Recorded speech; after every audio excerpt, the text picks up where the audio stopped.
Welcome everyone to this lecture where we're going to show you how to use a basic recurrent neural network on a sine wave.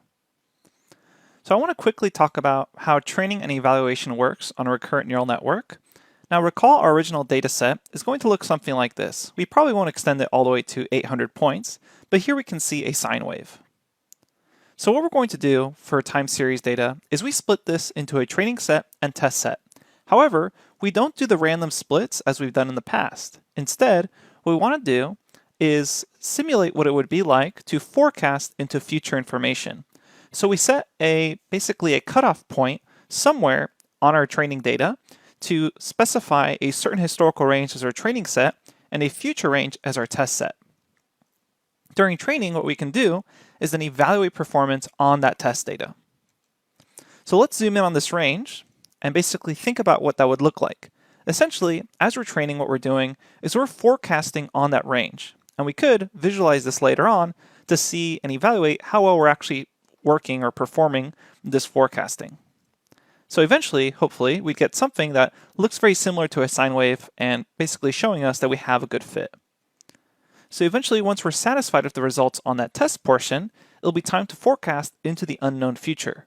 And really what that means is retraining on all available data, both that training set and that test set, and then forecasting beyond the scope of the original entire data set.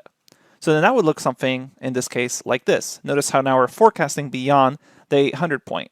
However, and this is really the key thing to keep in mind and something that confuses beginners, is that when we're working with a real data set, we would no longer have values to compare these predictions to. And we'll see that later on in this section of the course when we actually forecast on real time series data. Okay, so let's see how we can actually do this all with TensorFlow 2.0 and Keras. Let's head back to a Jupyter notebook and get started. Okay, first things first, I've gone ahead and already imported pandas, numpy, and matplotlib.pyplot. And keep in mind, depending on your version of Jupyter, you may need to add in this magic line of matplotlib inline.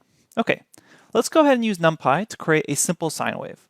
So the sine wave is going to have some x points, and I can use np linspace, and we'll go from 0 to 50, and we'll ask for 501 linearly spaced points between the numbers 0 and 50. So if I take a look at what that actually looks like, it's just the values basically between 0 and 50 spaced out by 0.1. So we can see that's our time step essentially.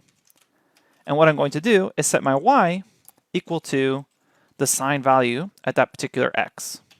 So then for each corresponding x, I've taken the sine value, which means I can simply say, plt plot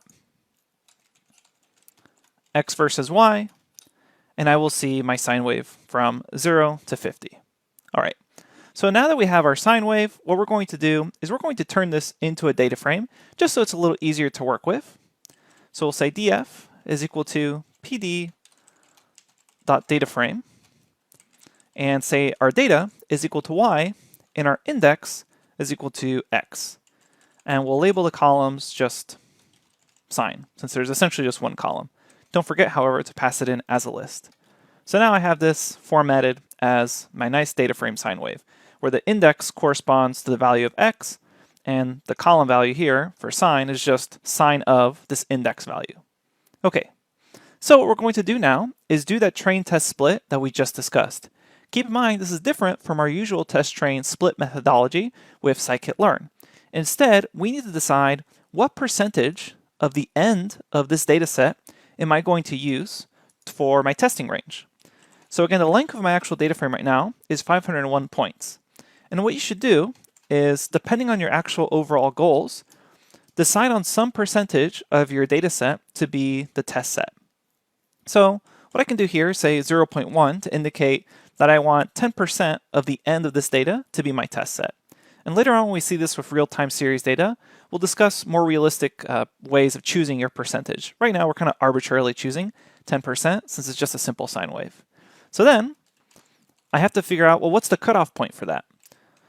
There's lots of different ways you could do this, but you could just take the length of your data frame and then calculate test percent against it. And now I know that about 10% of the data points would be 50 data points, which makes sense here. So I want to figure out, well, at what index point should I be cutting this off? And I'm going to show you this by saying test point is equal to rounding off, so np round, the length of the data frame, times test percent.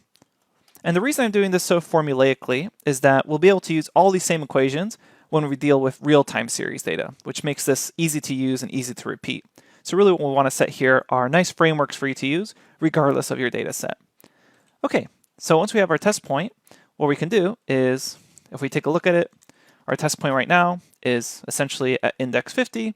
So we'll say my test index, essentially that split point index value, is going to be the length of the data frame minus the test point value.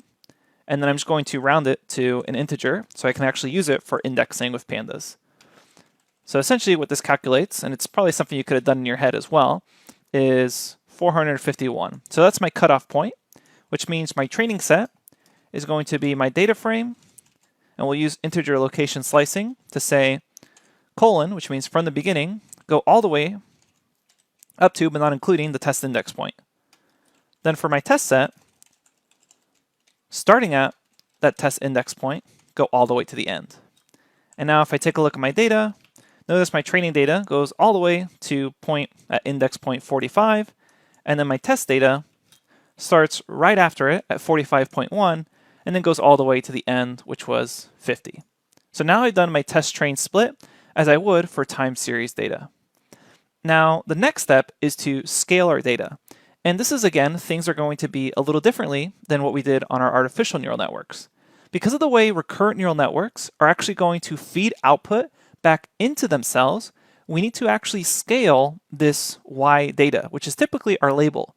Previously, we saw for artificial neural networks, we weren't scaling the label itself. But this time, because we're feeding that input back into our own neurons, it should be scaled. So we'll say from sklearn dot preprocessing import min-max scalar. And then we'll create an instance of this scalar object by saying scalar is equal to min-max scalar. And then what we're going to do is we're going to scale the data. Now keep in mind, we're still going to follow the rules of only fitting to our training data set, which makes sense because in a real life situation, you wouldn't have future data to scale on. You wouldn't have next year's sales data to scale on. So we'll simply say, go ahead and fit to our training data, and then we'll transform scaled versions of our data. So we have our scaled training set, which is scalar transform train, and we'll do the same now for our scale test. Notice we don't fit to the test set, instead we just transform on it. All right. So the next step is going to be to take these training batches and actually transform them in a way that makes sense. Essentially a sequence of historical labels and then some points into the future. And we can do that through the time series generator object that's actually built into the Keras preprocessing sequence library. So we're going to continue right where we left off in the next lecture to learn how to use this time series generator class. I'll see you there.